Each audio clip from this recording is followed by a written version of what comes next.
Sim, é um bom ponto. Mas É uma coisa que é confusa na estratégia de segurança é que Trump ataca muito duramente os líderes europeus, como você mencionou, mas também os culpa por se recusarem a acabar com a guerra na Ucrânia, o que também é razoável. Eles se tornaram os principais sabotadores. Dito isso, se Trump quisesse mesmo acabar com esta guerra por procuração, ele, sabe, teria muitas ferramentas, como você sugeriu. Ele tem, sabe, os EUA têm toda a inteligência na Ucrânia. Eles vendem e fornecem as armas, eles fazem o planejamento militar. Então, em grande parte, esta ainda é a guerra de Trump. Eu entendo que ele ainda quer manter alguma presença americana e um certo engajamento para que a Ucrânia não se desintegre simplesmente, mas há alguma base para se negociar. Mas dito isso, ele tem muita possibilidade de pressionar tanto os Zelensky quanto os europeus. Como você entende isso, dado que, bem, a guerra meio que continua, ele está apenas jogando a culpa? Isso são só narrativas? Ou como você entende isso? Bem, estou com dificuldade em entender o documento, pois novamente conheço o presidente Trump e suas opiniões pessoais, o que ele gostaria que acontecesse. Isso é bom, mas isso não é uma estratégia. A estratégia é, se você vai se desvincular do desastre da Ucrânia, como você faz isso? Você, sabe, e eu... Ele sempre tomou a posição, eu acho que na mente dele, de que está no centro do universo, que é o líder da maior e mais poderosa força que existe na Terra. Certo? Parece bom. Não é verdade, mas é o que as pessoas acreditam. Então, o que se faz? Você convoca todos os líderes dos estados vassalos europeus para a Casa Branca, eles todos se sentam à sua frente e esperam, pause, que você expresse suas opiniões, e então tentam fazer lobby pelo que quer que eles desejem. Isso não é realmente como se faz negócios. Isso é, se você quer apresentar uma ideia, você precisa ter uma estrutura estratégica. É por isso que não vejo nenhuma mesmo. Como é que nós acabamos nos desengajando da Ucrânia e simultaneamente nos preparando para invadir a Venezuela? Quer dizer, se alguém dissesse, bem, temos tentado derrubar o governo da Venezuela há pelo menos 20 anos, alguns diriam mais tempo. Certo, não funcionou. Por que estamos agora construindo uma força militar para que isso aconteça? Bem, não é bem isso que queremos fazer. Bem, se não é isso que você quer fazer, o que está fazendo? Está tentando extrair concessões? Está tentando expulsar os investimentos chineses e russos do país? E o que vocês estão oferecendo se isso for feito? Quer dizer, qual é o plano? Glenn, eu não vejo plano nenhum. Eu não vejo nenhuma estratégia, e acho que os europeus têm o direito de se sentir frustrados com isso. Mas tenham em mente que eles não têm sido de grande ajuda.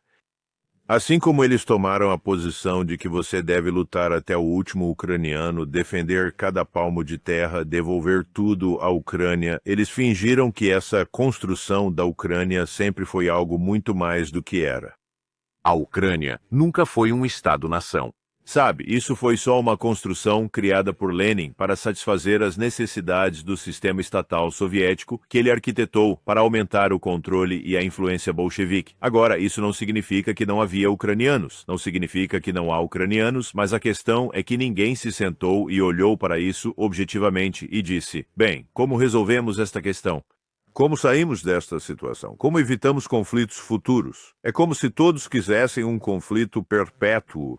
E creio que se pode argumentar a favor disso. A classe globalista dominante na Europa quer conflito contra a Rússia. Agora, Trump diz que não, mas ao mesmo tempo, ele tem um Congresso que é comprado e pago por outros interesses. Quer dizer, às vezes, ao olhar para o Senado, penso que senhores da guerra africanos têm maior senso de obrigação e devoção ao seu país do que os membros do Senado ou da Câmara. Todos recebem tanto dinheiro de tantos doadores e fontes de influência que a noção de que existe um interesse nacional se perde. Então, neste momento, até mesmo as afirmações de Trump sobre o que ele quer fazer não têm significado algum, porque não existe um caminho para se chegar lá. Não há nenhuma disposição para seguir isso no Congresso. Então, para onde estamos indo, Glenn? Penso que não estamos indo a lugar nenhum agora. Acho que os eventos continuarão a nos acontecer. Reagiremos, não tomaremos a iniciativa. Bem, o que você acha? Mas eu concordo. Há uma entrevista interessante onde Orbán se senta ao lado de Trump e ele argumenta que os europeus foram inicialmente muito cautelosos em termos de ir para a guerra, ou pelo menos uma guerra indireta, agora mais direta, contra a Rússia. Mas ele disse Biden os deixou todos agitados e, sabe, prontos para finalmente quebrar a espinha da Rússia, mas agora, claro, os europeus estão tão envolvidos nisso que, bem, não há botão de reverso. Eles simplesmente continuam, mesmo que os americanos estejam recuando. Mas isso levanta-te a questão, onde tudo isso vai dar com a Europa? Você acha que a Europa pode estar caminhando para o colapso? Eles estão se preparando para uma guerra real com a Rússia ou é só uma pose? Porque enquanto a retórica dos europeus continua escalando, os russos também estão respondendo a isso agora. Não só raiva, quer dizer, podem estar com raiva e ainda ter algo, visão objetiva de qual é a melhor abordagem, mas além de qualquer raiva, eles agora também veem a Europa cada vez mais como o principal inimigo. A Europa que essencialmente preparou a Ucrânia para isso, porque novamente, se você voltar a 2014, foi o quê? 20% dos ucranianos queriam fazer parte da OTAN. Nenhum deles queria lutar contra a Rússia, nenhum deles queria cancelar a língua ucraniana, a língua russa. E novamente a guerra toda foi, em grande parte, imposta aos ucranianos. E os europeus são agora vistos como os principais vilões. Então parece que estamos indo para um lugar bem perigoso e é bem provável que os russos estejam mais preparados para retalhar, especialmente se virem os americanos com menos entusiasmo pela Europa. Bem, não creio que a maioria dos americanos esteja sequer remotamente ligada à Europa do ponto de vista da segurança nacional. A maioria deles não sabe nada sobre a OTAN. A maioria não está ciente da distribuição das nossas forças armadas por todo o mundo. Quer dizer, eles sabem que estão lá, mas além disso, não sabem muito sobre isso. A máquina de guerra que nós construímos está, em grande parte, completamente descontrolada. Ela continua a expandir-se e a fortalecer-se sem muita. Consultei com o povo americano, e o povo americano não tem sido devidamente envolvido. Então, acho que há dois lados para isso. Há muitas pessoas da minha geração e mais velhas que estão horrorizadas, que acreditam que se os europeus não forem de alguma forma estabilizados pela nossa influência política, militar e econômica, eles vão entrar em conflito uns com os outros e voltar à guerra. Há pessoas que realmente acreditam nisso, que temos este interesse a longo prazo em ajudar a Europa a evitar isso e que de alguma forma ou de outra temos que juntar os gatos, como eu disse no início. Não partilho dessa visão. Nunca partilhei. Senti-me muito convicto no início dos anos 90, depois de regressarmos do Golfo, que era a altura de sairmos. Sabe, isto vai soar como um clichê, mas é hora de deixar os europeus serem europeus. Eu penso que os europeus adotaram uma abordagem muito pouco saudável, e essa abordagem tem sido a de nos emular, tentar imitar a nossa tolice de tantas e tantas maneiras. Eu não acho que a migração em massa vinda do norte da África e do Oriente Médio, iniciada em 2015, teria ocorrido se não estivéssemos na Europa. Acho que os europeus teriam defendido suas fronteiras. Acho que defenderiam seus países, sua cultura, sua civilização, e isso é parte do que Donald Trump tentava dizer em seu documento de segurança nacional. Nós nos anunciamos como o modelo para todos os outros. Olhem para nós, temos tanta sorte, temos esta economia maravilhosa e, a propósito, temos todas essas pessoas diferentes de todos esses lugares diferentes e somos todos harmoniosos, nos amamos e nos damos bem. Bem, isso não é verdade. Qualquer um que passe algum tempo nos Estados Unidos e que realmente conheça o lugar sabe que estamos profundamente divididos por muitas linhas diferentes, culturais, raciais, étnicas e religiosas.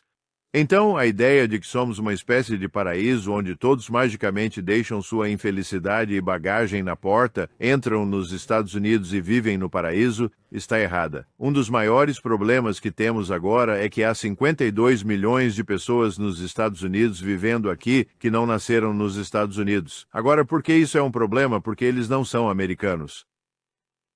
Agora, quantos deles vieram aqui para se tornarem americanos? É difícil dizer. Temos talvez 30 milhões ou mais de chamados ilegais. Eu acho que eles podem ter vindo para cá para se beneficiar da nossa generosidade e assistência médica e moradia gratuitas, e assim por diante que eles podem conseguir. Não vi muitas provas de que a maioria deles esteja interessada em ser americana. Eles nem sabem o que isso significa. Então, nós próprios estamos numa posição bastante difícil.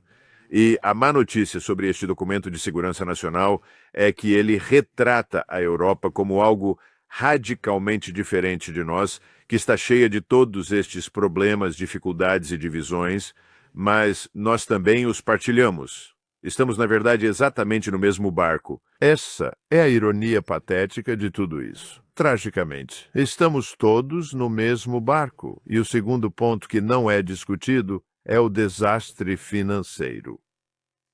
Sabe, a máquina de impressão nos destruiu. Temos imprimido moeda fiduciária desde 1973, quase sem parar. Temos um problema, não conseguimos resolver. A indústria está em risco. Imprimimos mais dinheiro, mais liquidez no sistema. Salvem os bancos. Mantenham isso. Foi o que fizemos em 2007 e 2008, e na época todos disseram: espere um minuto se não permitirmos falhas, o que Schumpeter, o economista austríaco, costumava chamar de destruição criativa. Nada vai mudar. Bem, puxa, Glenn, nada mudou. Nós apenas subsidiamos tudo. Bem, estamos a chegar a este precipício onde não podemos mais subsidiar. Na verdade, muitos acham que já caímos do precipício, mas vejo que tentaremos fazer isso e acontecerá até não podermos mais. Isso significa que a moeda está desvalorizada? Provavelmente. Vamos acabar como a República de Weimar? É muito provável que isso aconteça agora. E a questão é, o que fazer se não puder ir para um padrão ouro, ou padrão prata, ou algum tipo de padrão? O que fazer? Você adota a moeda digital? Bem, você não vai querer essa moeda digital que estamos inventando, onde uma moeda vale $1. Quem quer isso? É um desperdício de dinheiro. Então, o Bitcoin é um animal muito diferente que vai se tornar, eu acho, cada vez mais atraente para as pessoas. Isso vai funcionar? Eu não sei.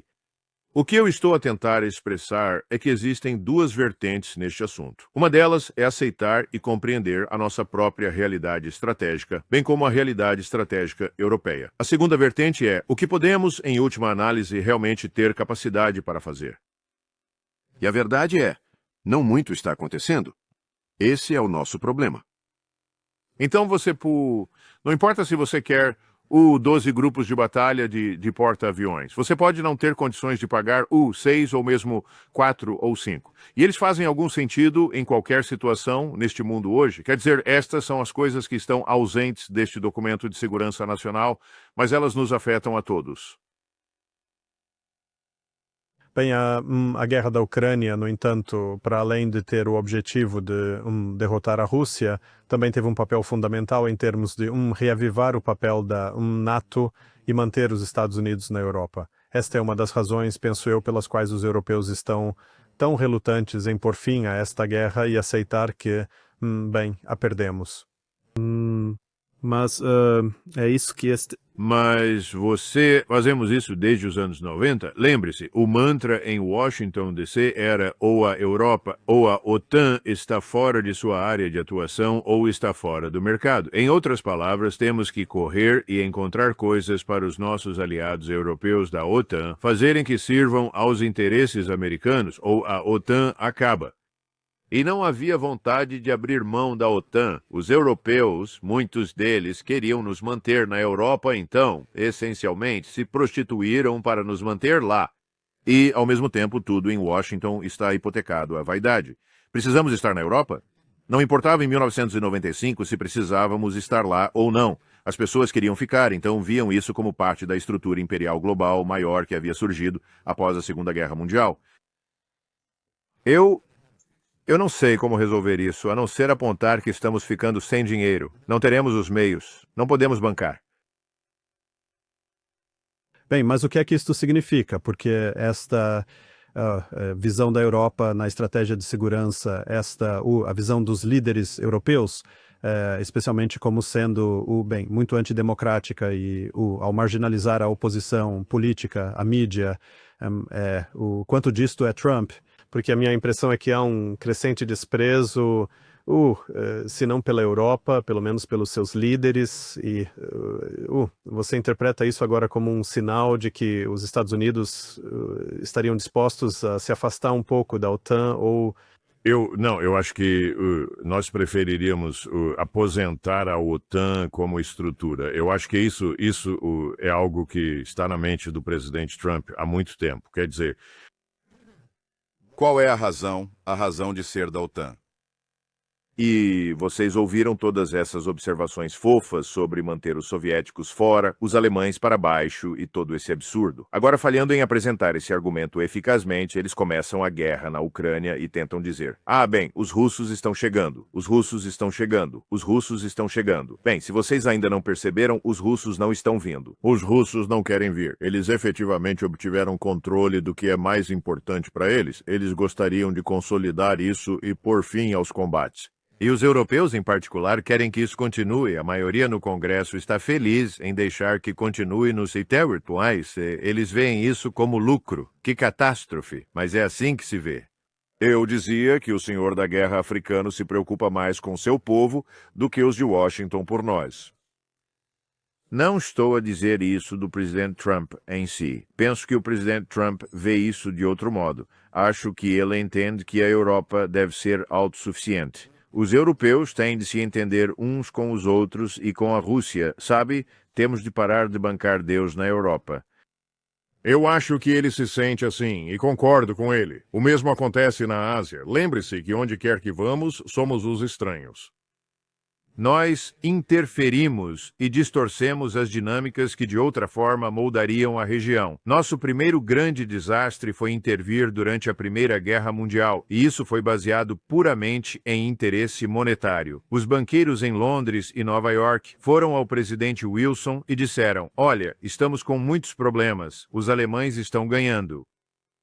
Se vocês não intervirem nesta guerra, a Alemanha e a Áustria-Hungria vencerão a guerra e estaremos falidos. Então tivemos 318 mil baixas e 110 dias de combate para impedir que a Alemanha e a Áustria-Hungria vencessem a guerra. A Grã-Bretanha e a França venceram a guerra e o comunismo foi estabelecido na Rússia porque a Rússia desmoronou. Ótimo trabalho, excelente trabalho, presidente Wilson. Que resultado maravilhoso para a civilização ocidental e tem sido só ladeira abaixo desde então. Então, acho que muitos de nós sentimos, e eu certamente senti por muito tempo, que é hora de partir e deixar os alemães, os franceses, os poloneses e todos os outros, independentemente de quão difícil possa ser, resolverem e descobrirem para onde querem ir e o que querem fazer. Agora, acho que se sairmos do caminho e as nossas tropas forem removidas, acho que terão uma probabilidade muito maior de ver uma limpeza política completa na Europa. Por quê? E estávamos a falar disto antes do programa começar. Você disse, bem, os europeus isso, e eu disse, talvez sejam elites globalistas que governam os países agora, mas não a população. Eu converso com alemães e austríacos frequentemente e obtenho muitas informações dos poloneses e conexões na Rússia e Ucrânia. As pessoas querem que este assunto termine. Elas não estão interessadas em uma guerra de forma alguma. São as elites globalistas que estão no poder. E você está aí pensando como se livrar dessas pessoas, porque as eleições, os procedimentos parlamentares, tudo parece manipulado para impedir qualquer mudança fundamental na direção do país. Bem, se sairmos do caminho, acho que isso vai mudar. Então, será violento ou político? Será alcançado pelas urnas? Não sei, Glenn, mas os europeus devem retomar o controle de seus governos. Eles precisam se livrar das pessoas que estão no topo. Se não o fizerem, continuarão a afundar neste abismo de pobreza e desespero, que é o caminho em que estão agora.